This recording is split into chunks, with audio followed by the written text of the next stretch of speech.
નમસ્કાર, CB24 news સાથે હું રેશમા આપનું સ્વાગત કરું છું. મુખ્યમંત્રી શ્રી ભૂપેન્દ્ર પટેલે ગાંધીનગર ખાતે Federation of Indian Chamber of Commerce and Industry Ladies ઓર્ગેનાઇઝેશનની મહિલા સદસ્યો સાથે સંવાદ કર્યો હતો. સંવાદ દરમિયાન FICCI FLOના અધ્યક્ષ શ્રી શિવાની પટેલ ઉપરાંત FICCI FLOની મહિલા સદસ્યોએ આ પ્રસંગે ઉપસ્થિત રહીને મુખ્યમંત્રી સાથે વાર્તાલાપ કર્યો હતો.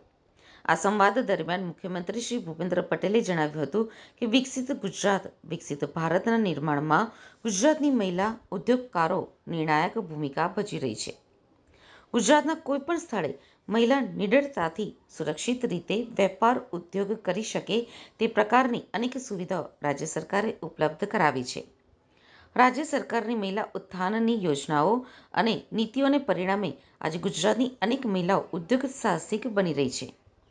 મુખ્યમંત્રીશ્રીએ જણાવ્યું હતું કે વડાપ્રધાન નરેન્દ્ર મોદી જ્યારે ગુજરાતના મુખ્યમંત્રી હતા ત્યારથી જ તેમણે સર્વગ્રાહી અને સર્વસમાવેશક વિકાસ ઉપર ભાર મૂકીને દરેક ક્ષેત્રે અનેકવિધ નવતર પહેલ કરી છે. તેમણે ઉદાહરણ આપતા ઉમેર્યું હતું કે જળ સંચય માટે વડાપ્રધાને કેચ ધ રેઇન અભિયાન, સ્વચ્છતાને પ્રાધાન્ય આપવા સ્વચ્છ ભારત મિશન તેમજ ગ્લોબલ વોર્મિંગથી બચવા માટે ગ્રીન કવરેજ વધારવા એક પેડ માં કે નામ જેવા અનેક અભિયાન તેમણે શરૂ કર્યા છે.